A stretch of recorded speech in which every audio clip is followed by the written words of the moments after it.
ایجنسیوں والے بندے بھی آتے ہیں. ہم آپ سے بھی سوال کر رہے ہیں, مہربانی کرو, اگر تم نے کلمہ نبی کا پڑھا ہے, تنخواہ کی وجہ سے, پیسوں کی وجہ سے, نوکریوں کی وجہ سے, عہدوں کی وجہ سے, یہ آ کر بھی فلاں فلاں ہے. قادیانیوں کو پہلے پیچھے بڑی سپورٹ ہے. اگر تم لوگ 350 بندہ فوج میں بھرتی ہو کر قادیانی, اگر قادیانیت کو پروموٹ کرنے کے لیے وہ پاکستان کی مخالفت کر سکتا ہے, تو آج فوج میں ہو کر, تو آج پولیس میں ہو کر, تو آج اداروں میں ہو کر, مسلمان حضور کا غلام ہو کر, کیا تو اسلام کو پروموٹ کرنے کے لیے, قادیانیت کو مٹانے کے لیے اپنی نوکری عہدے کا استعمال کیوں نہیں کر سکتا؟ وہ قادیانیت کو پروموٹ کرنے کے لیے وہ سب کچھ کر دے, تو اسلام کو پروموٹ کرنے کے لیے کر.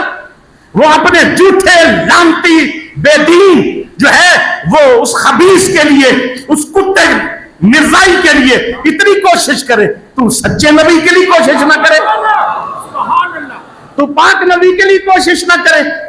یاد رکھ, حضرت ممتاز قادری ہو تو عامر چیمہ شہید ہو, یا جتنے بھی ناموس رسالت کے سچے سپاہی ہیں جتنے بھی ہوں, جب ان کو تکلیفیں پہنچتی ہیں نا, اب تکلیفیں دنیا, یہ سکھ کا رستہ نہیں ہے, میں کہوں سکھ کا ہے, سکھ کا نہیں ہے. جہاد ہمیشہ مشکل رستہ ہوتا ہے, یہ سکھ کا رستہ نہیں ہے. آپ کہیں ہم یہ بات کریں تو جناب نیچے جو ہے نا کلیم بیچ جائے, نہیں, جب بات کریں گے تکلیفیں شروع ہوں گی. اسی لیے مولوی پیر اس پاس سے نہیں ہوندے, ادھر تو سکھ لے لو, لیکن جو ہی آنکھیں بند ہوں گی لٹریشن اور جو نا لٹر پریڈ شروع ہو جائے گی. اللہ کی عزت کی قسم, مرنے کی دیر ہے.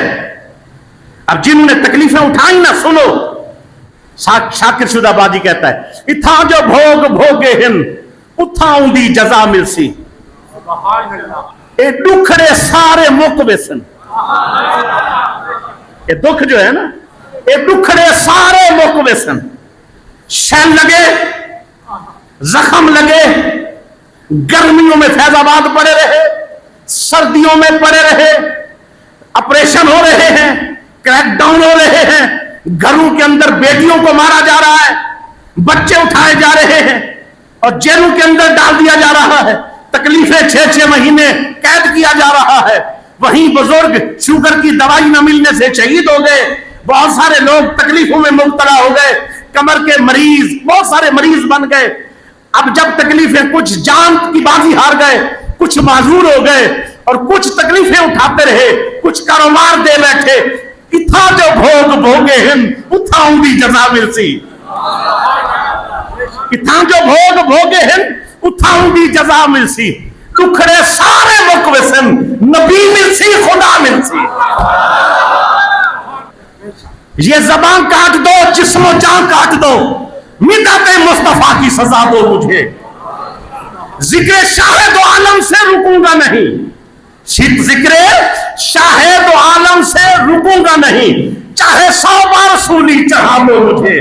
ٹکڑے ٹکڑے کرو میرا سارا بدن, آگ روشن کرو اور جلا دو مجھے. ایک 2 روز نہیں, صبح معاشر تک جس طرف جس جگہ یہ ہوا جائے گی, نبی کے غلام کا وعدہ رہا, تاجدار ختم نبوت کی سما جائے گی.